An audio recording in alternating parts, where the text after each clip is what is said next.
Always dangerous to have such a firm fancy, as it were. Well, joining me to discuss the royal procession, which will be coming through the Golden Gates very shortly, is Dr. Kate Williams, who's a royal historian. Is this your first time? It is my first time, absolutely. And the last time I wore a hat was a Brownies, a bobble hat. Oh, so Brownies. Yes, exactly. The last looks time very fine. So I had to go hat hunting. So I'm so thrilled to be here on such a great day as well. I mean, beautiful weather and such a marvellous day for the Queen as well. How important is it historically, and has it been, for the monarch to be seen by so many? Is the royal procession more than just an event for us to enjoy? Does it have a sort of historical context?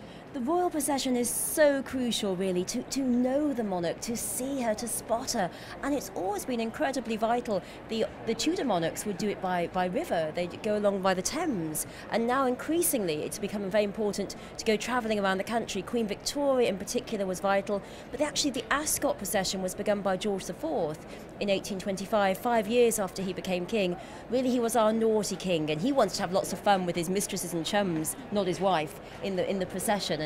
And it was the idea then that royal patronage and royal example, that was what he was really saying, because he was a great fashion leader. And royal George, patronage, that was the future. George IV was also the first one to invent the royal enclosure, wasn't he? Yes, exactly. And he was also, his best chum, Beau Brummel, was the one who really instigated the important royal dress code.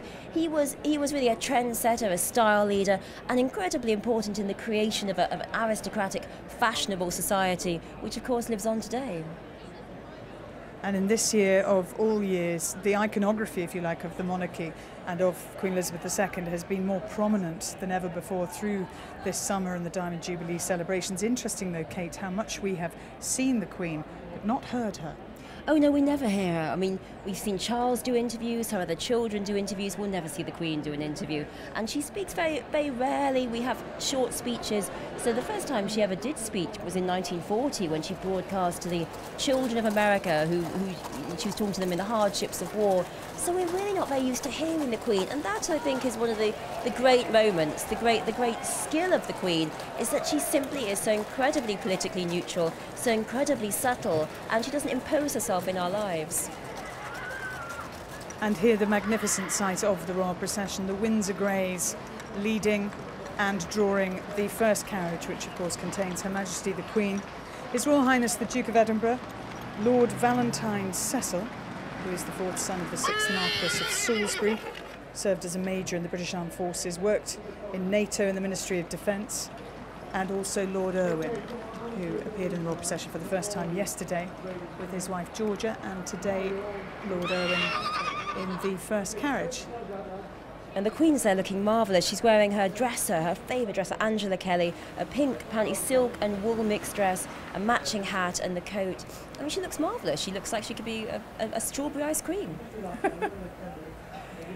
Lord Irwin is the one in the grey top hat, and Lord Valentine Cecil closer to us in the black top hat. And it's so wonderful to see the Duke of Edinburgh there. I mean, he was back, of course, in the Trooping the Colour, but he has been out of action after his bladder infection. So great again to see him by her side. She's our longest married monarch. They've been married for 64 years. I mean, it's incredible to see him there, the longest serving consort, and back in action, back to watch the racing once more, and perhaps to see her win today.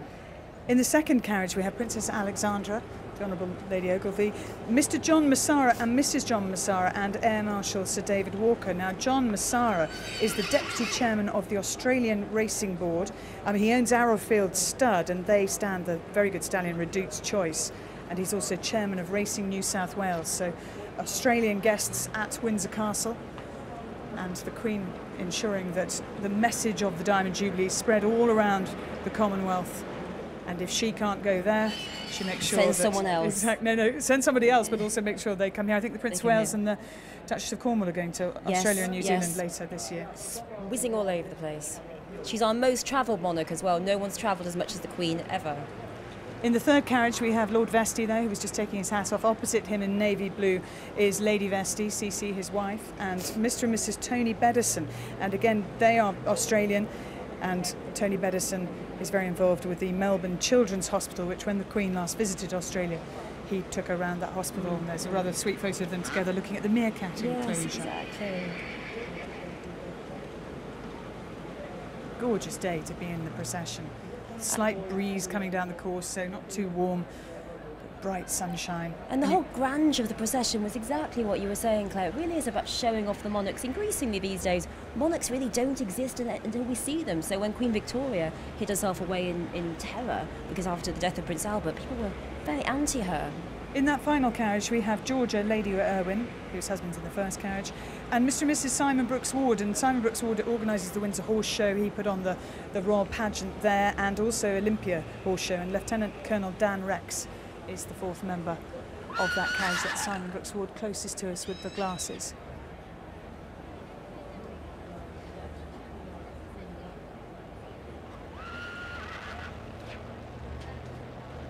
And you can see the haze there.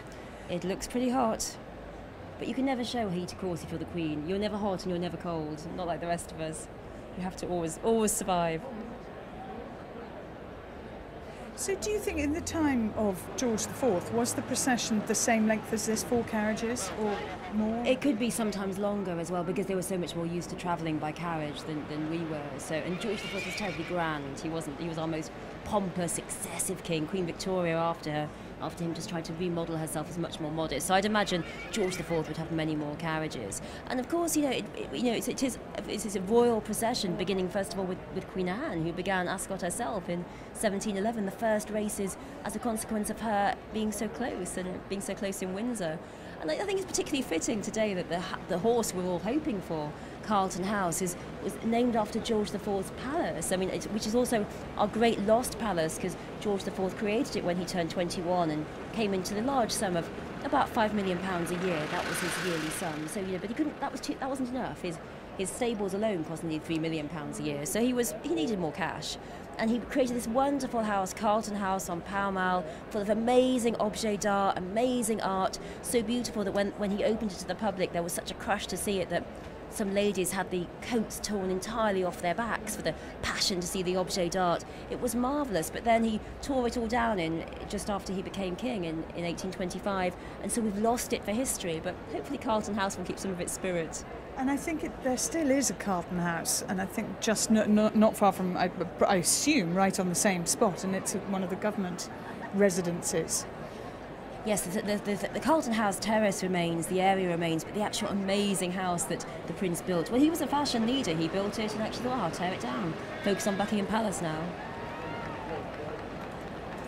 Buckingham Palace, of course, the scene of so much of the celebrations, whether it was the procession and the balcony appearances, or indeed the concert and that special stage that was built around the QVM, as we call it, the Queen Victoria Memorial. The incredible Diamond Jubilee celebrations. I mean, the last monarch who ever had a Diamond Jubilee was Queen Victoria, and by her period she was exhausted, she was lame. The last thing she'd be doing is going to the races. She was far too exhausted. Whereas our Queen, she's hale and hearty and whizzing around and travelling and full of beans, and what a boost today will be to her if her horse wins. Pretty exciting. And racing, of course, has always been so vital to the royal family. Edward VII was a really great racehorse owner. He was incredibly successful, and he had a rather marvellous horse called Diamond Jubilee, because the horse itself was born in 1897, the Diamond Jubilee year, and that was rather successful. Yes, pretty successful. Won the Derby in 1900. Had a very bad temper, though. Is that right? Yes, he used to kick the jockey sometimes, and occasionally the odd member of the public. And when it was put out to stud, it escaped and ran through the town. It was pretty naughty. A naughty horse, but very spirited. So he was pretty successful racehorse owner, Edward VII. His son, George V, quite good, and George VI also. But the Queen really has revivified that great royal tradition of racehorse owning and been incredibly successful. And I mentioned earlier that the last Group 1 winner that the Queen had was in 1977. 1977, the Diamond Jubilee, the Silver Jubilee. And she's had 20 winners in Ascot overall, hasn't she, in the actual royal meeting, but more overall. I mean, it's incredibly how impressive it is that she is Queen and she's so busy doing Queen things, and at the same time a very successful racehorse owner. The Prince of Wales not in the royal procession today, and indeed not making the presentation of the Prince of Wales stakes, which he normally would do. Her Royal Highness the Princess Royal will do that instead. And the Countess of Wessex also making presentation today. She'll be doing the Royal Hunt Cup. The Queen herself will make 2 presentations this week. Tomorrow for the Gold Cup, which is the oldest race of all at Royal Ascot, and on Saturday for the Diamond Jubilee, which obviously has been renamed, was the Golden Jubilee, the 6 furlong sprint for which Black Caviar The Australian supermare is an odds-on favourite. And who knows, we might have another Jubilee in 10 years' time and we'll have to rename again, a Platinum Jubilee. That would be extraordinary. I wish she could do it, just another 10 years. Has any monarch in the world done that? Well, actually, she's got a few people to beat. 72 years on the throne, that's the French, Louis XIV. So that's her next record once she's beaten Queen Victoria in 2015, September 2015, she'll beat Queen Victoria to be Britain's longest reigning monarch, then Louis XIV, the European longest reigning monarch. Pretty good. I think she could do it. What do you reckon?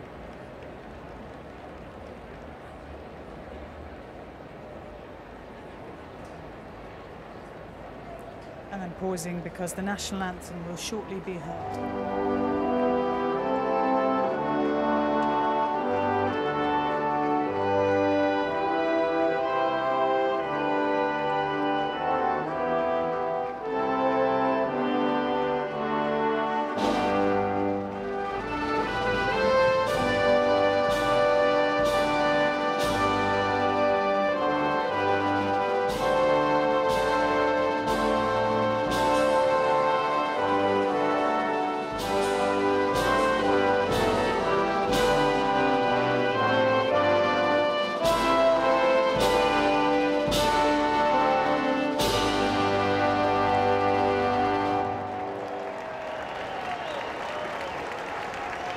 The national anthem from the band of the Coldstream Guards, and around the racecourse, men removing their hats and people singing as the Queen and the royal procession now turn left, make their way through the tunnel that takes them underneath that grandstand and will re-emerge on the paddock side, do a full circle of the paddock and dismount by the weighing room, actually, where people crowd around there to try and get a good view of the royal procession. And a smaller crowd today, and not surprisingly, because I do think Frankel attracted a lot more racegoers yesterday, and the weather forecast was always good for Tuesday.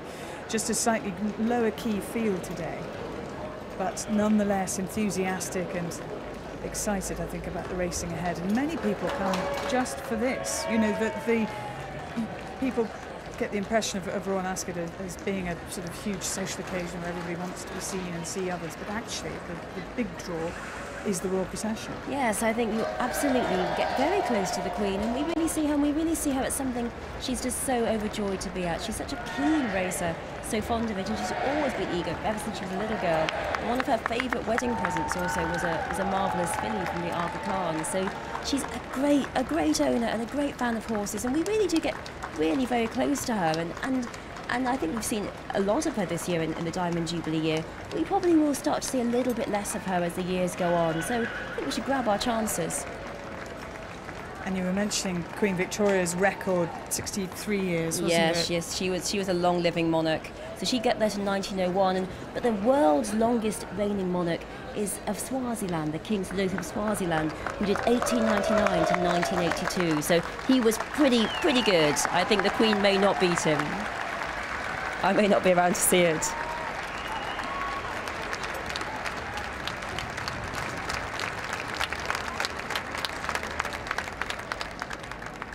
Huge applause here around the paddock, and you can see how this was designed to make sure that people could get the best view possible of the royal procession. When they relayed the race course, they took and obviously built the new grandstand. They also moved the paddock, and part of the major condition of that was have enough room to have obviously 30 horses if you're going to have a maximum field, which we do today, for example, for the Royal Hunt Cup, but also bank the steps and make it look lovely, so that when people do come down for the royal procession, they actually, you know, it's perfect for it, and it's probably the best designed paddock I've seen anywhere. I think you're exactly right, and so many other times when we see the monarch, the balcony wave, the other processions, they are quite a long way away from us. Balcony waves are always marvellous, but it's pretty hard to see them in the flotilla. She was in the middle of the river. Here you get really quite up close to them, and we could throw over paper aeroplanes if we were to want to. She might not be very pleased about that.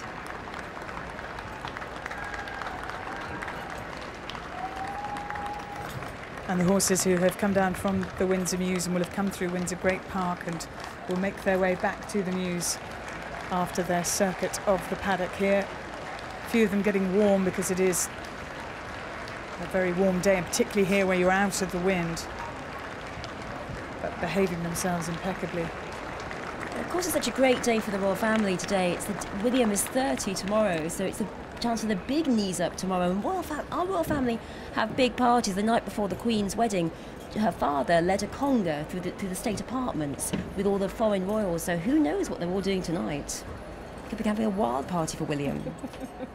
Some lovely shots there, just as the carriage turned off the racecourse, and you can see particularly those dappled greys. Don't they look gorgeous? They look fabulous. Like those old-fashioned rocking horses. They really do, which of course the Queen had so many of when she was a little girl. She loved the rocking horses and practicing riding on them. She was such an eager rider.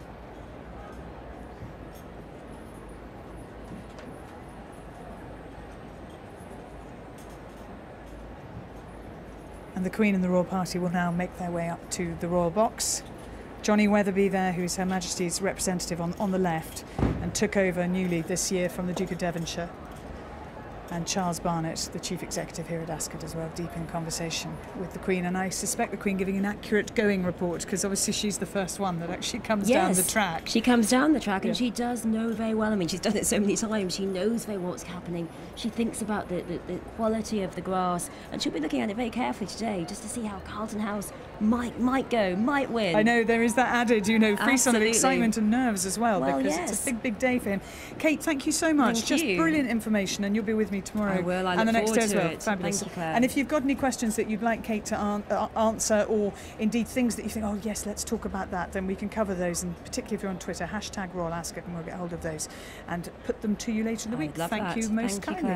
Let's join our analyst team now then, of Ian Bartlett and Mick